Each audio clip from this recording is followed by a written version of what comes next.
حضرت ابراہیم علیہ السلام اور نمرود کا واقعہ۔ السلام علیکم ورحمۃ اللہ وبرکاتہ۔ ہمارے اس چینل پہ اگر آپ نئے ہیں تو ویڈیو کو شیئر کر ہمارے اس چینل کو سبسکرائب کریں۔ تو چلیے ویڈیو کو شروع کرتے ہیں۔ نمرود شنعار کا بادشاہ تھا جس کا قصہ بائبل میں بھی درج ہے۔ اس بادشاہ کا نام نمرود بن نعان بن سام بن نوح تھا۔ اس کا پائے تخت بابل تھا۔ اس کی نسب میں کچھ اختلافات بھی ہیں۔ حضرت مجاہد فرماتے ہیں کہ دنیا کی مشرق مغرب کی سلطنت رکھنے والے 4 ہوئے، جن میں سے 2 مومن اور 2 کافر، حضرت سلیمان بن داؤد اور حضرت ذوالقرنین، اور کافروں میں نمرود اور بخت نصر۔ مفسرین کا بیان ہے کہ نمرود بن نعام بڑا جابر بادشاہ تھا۔ سب سے پہلے اس نے تاج شاہی اپنے سر پر رکھا اور اس سے پہلے کسی بادشاہ نے تاج نہیں پہنا تھا۔ یہ لوگوں سے زبردستی اور پرستتی کرتا تھا۔ کاہن اور نجومی اس کے دربار میں بکثرت اس کے مقرب تھے۔ نمرود نے ایک رات یہ خواب دیکھا کہ ایک ستارہ نکلا اور اس کی روشنی میں چاند، سورج وغیرہ سارے ستارے ہیں نور ہو کر رہ گئے۔ کاہنوں اور نجومیوں نے اس کے خواب کی یہ تعبیر دی کہ ایک فرزند ایسا ہوگا جو تیری بادشاہی کے زوال کا باعث ہوگا۔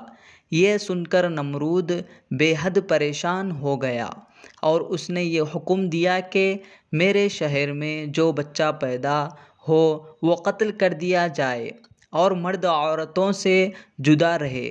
چنانچہ ہزاروں بچے قتل کر دیے گئے، مگر تقدیر الہی کو کون ٹال سکتا ہے۔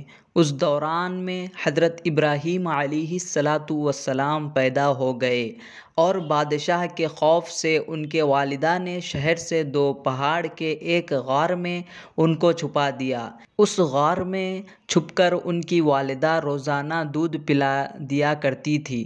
بعض مفسرین کا قول یہ ہے کہ برس کی عمر تک، اور بعض نے تحریر فرمایا کہ 17 برس تک آپ اسی غار میں پرورش پاتے رہیں۔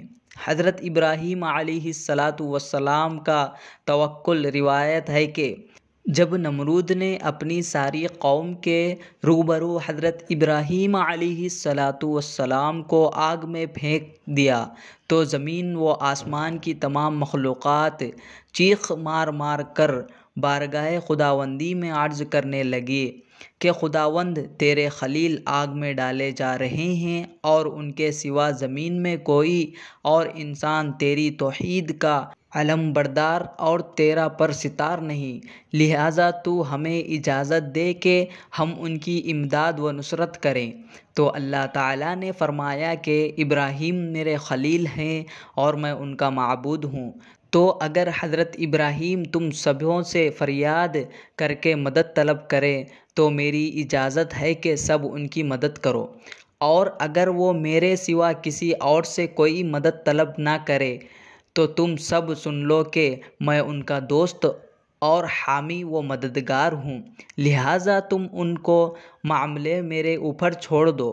اس کے بعد آپ کے پاس پانی کا فرشتہ آیا اور کہا کہ اگر آپ فرمائیں تو میں پانی برسا کر اس آگ کو بجھا دوں۔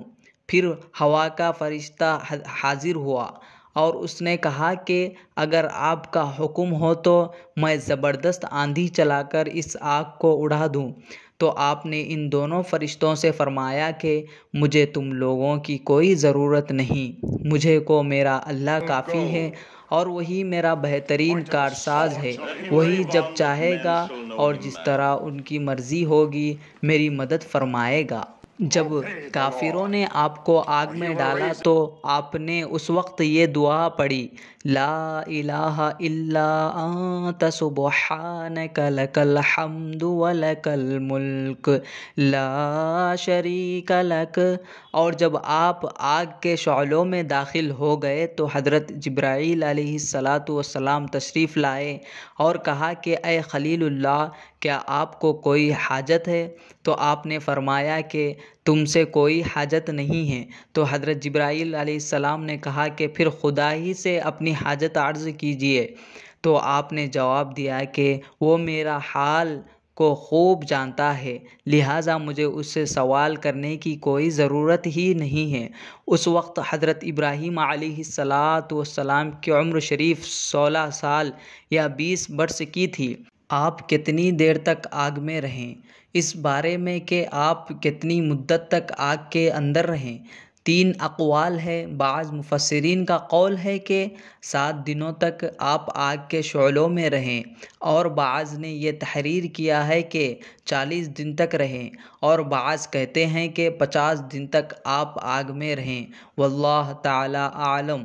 اگر آپ کو ویڈیو پسند آئے تو لائک کریں اور اپنے دوست اور احبابوں میں شیئر کریں اور چینل کو سبسکرائب کریں۔ ملتے ہیں اگلے ویڈیو میں جلد سے جلد انشاءاللہ۔ اللہ حافظ۔